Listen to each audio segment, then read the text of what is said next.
Hey everybody, welcome to another episode of Years of the Dragon. I'm your host, Mark Lloyd Masterson, and on this program we talk about everything Bruce Lee. Years of the Dragon is also the title of the book that I wrote, which examines the movies Bruce Lee would have made had he not passed away suddenly in July of 1973.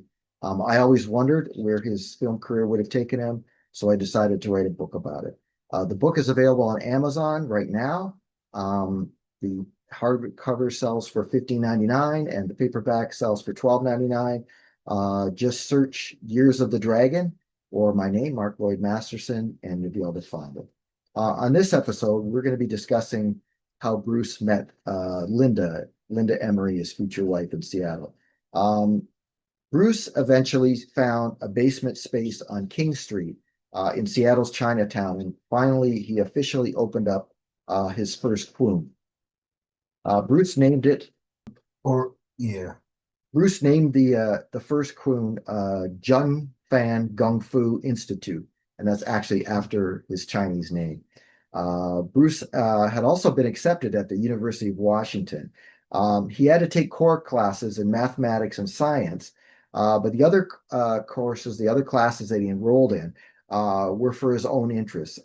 Bruce picked classes in gymnastics, judo, dance, public speaking, and drawing. Bruce later took philosophy, but contrary to popular belief, philosophy was not his major. Drama was his major. He also had to join the ROTC, like most everyone on campus. But Bruce then returned to Hong Kong in the summer of 1963 after 4 years away. This time he flew and was greeted at Kai Tak Airport by other family members. His mother was there, his father this time, and his younger brother, Robert. It was an emotional moment of reconciliation between father and son. Bruce and his father embraced.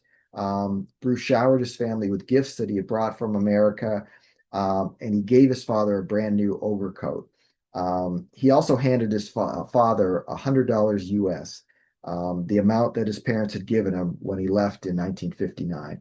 And if you've ever seen a picture of them when Bruce comes back, you'll see the grin on his father's face. He's so proud, his ear to ear grin, and he has that new overcoat on that Bruce had bought him. So the prodigal son had returned. Um, Bruce returned to Seattle after 3 months in Hong Kong.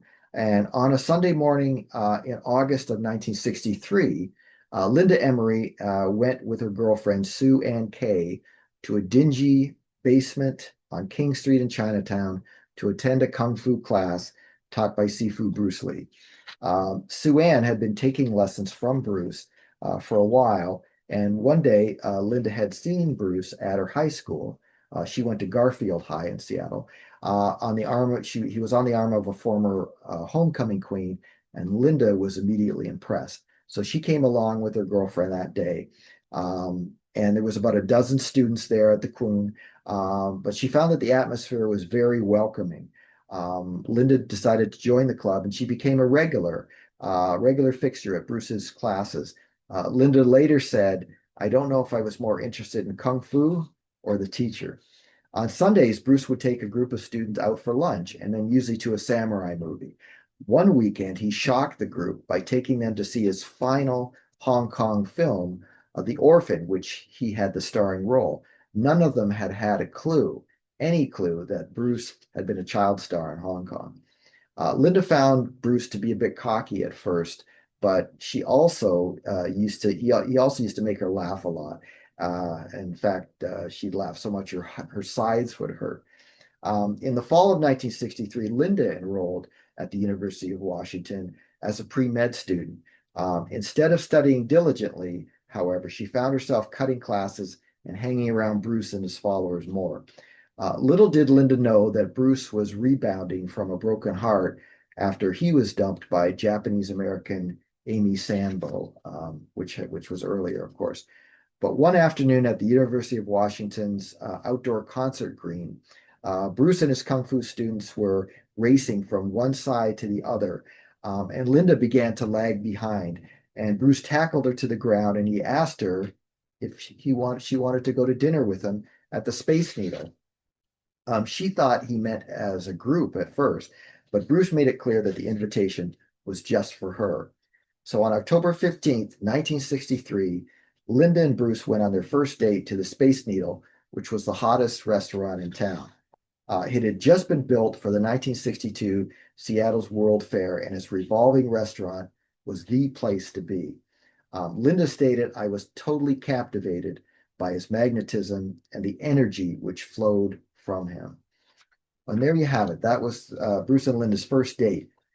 I appreciate everybody for tuning in. I hope you're enjoying my videos. Be sure to subscribe and hit the like button. Also hit the bell and you'll be notified when I post something new. And as I've been mentioning, I have penned a sequel called Years of the Dragon 2. And I'm hoping that that'll be out soon in 2026. But check out the book I do have out now, Years of the Dragon on Amazon. You'll be glad you did. And remember, be water, my friends.